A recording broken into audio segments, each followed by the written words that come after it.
Iwapo ulikuwa makini na matukio katika habari tangu mwaka wa 1960 hadi mwaka huu, basi wamfahamu fika Salim Mohamed ambaye alikuwa mwanahabari stadi katika enzi zake. Na taaluma hii alianzia lini?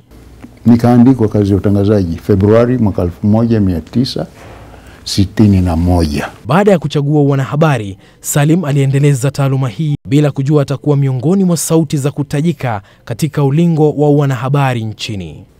Siku moja msomaji wa habari akawa amechelewa, mimi nikachukua habari za saa 7 nikasoma. Wakati huo kina Steven Kikumu, Simeon Desanjo, John Idhau, ndugu yangu Aziz Yakub walikuwa ndio wao wasimamizi wa kituo cha Nairobi. Baada ya hapo alijitosa katika uandishi wa habari za michezo alikobobea kama mtangazaji wa moja kwa moja wa soka na shirika la BBC katika miaka ya 70. Mimi nimetangaza mpira miaka mingi sana na nimetembea sehemu nyingi sana za Afrika kama mtangazaji wa mpira. Mnamo mwaka wa 1978, Salim alijiunga na kitengo cha habari cha ikulu ya rais mstaafu Daniel Arap Moi, alikohudumu kwa muda wa miaka 23. Mzee Moi ametawala miaka 24, lakini mimi nimekuwa Presidential Press Service kwa mwaka 23.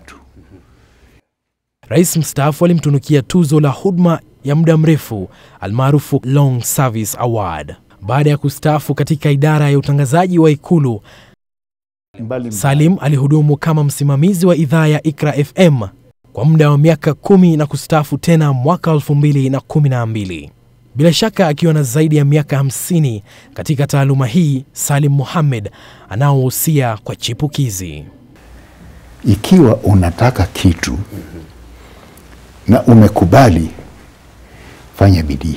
Ndio usia wa Sheikh Salim Mohamed ambaye ameshamiri katika nyanda za utangazaji kwa muda mrefu. Na kwake yeye uadilifu, uaminifu na bidii ya mchwa ndio siri ya kuhudumu katika taaluma hii. Nikiripotia makala ya walioshamiri, jina langu ni Hassan Mugambi.